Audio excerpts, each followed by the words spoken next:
இந்த ஆட்சியை விரட்டி அடிக்க மக்கள் முன் வந்து விட்டார்கள்.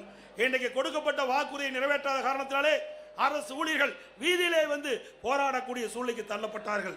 அதே போல தூய்மை பணியாளர்கள் எப்படி கொடுமைப்படுத்தினார்கள் இந்த ஆட்சியிலே என்பது அத்தனை பேருக்கும் தெரியும். ஊடகத்திலும் பத்திரிகையிலும் பார்த்தோம். அப்படி தூய்மை பணியாளர்களையும் கொடுமைப்படுத்திய அரசாங்கம் விடியா திமுக அரசும். அதே போல கொடுக்கப்பட்ட வாக்குறுதியை நிறைவேற்ற வேண்டும் என்று பகுதி நேர ஆசிரியர்கள், சத்துணவு அமைப்பாளர்கள் வீதியிலே வந்து போராடுகின்ற நிலை இந்த ஆட்சியிலே பார்க்கப்பட்டது என்ற செய்தி இந்த நேரத்தில் தெரிவித்து, இன்றைக்கு இவ்வளவு பிரச்சனைக்கு காரணம் சட்ட ஒழுங்கு நிரந்தர டிஜிபி நியமிக்கல. கிட்டத்தட்ட 9 மாத காலமாக நீதிமன்றம் குறிப்பிட்டு கூட இன்னும் தமிழகத்தில் ஒரு நிரந்தர சட்ட ஒழுங்கு டிஜிபியை நியமிக்க முடியாத ஒரு திராணற்ற அரசு விடியா திமுக அரசாங்கம் என்பதை நேரத்தில் தெரிவித்து,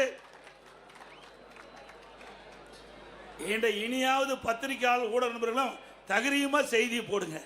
எத்தனை நாள் பயந்து பயந்து இருந்தது போதும்.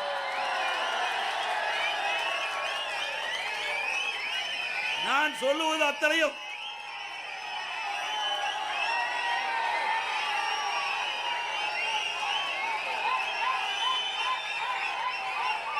நான் இதுவரைக்கும் சொன்ன செய்திகள் அத்தனையும் பத்திரிகையிலும் ஊடகத்திலும் வந்தவை, நாங்களாக திருத்தி சொல்லவில்லை.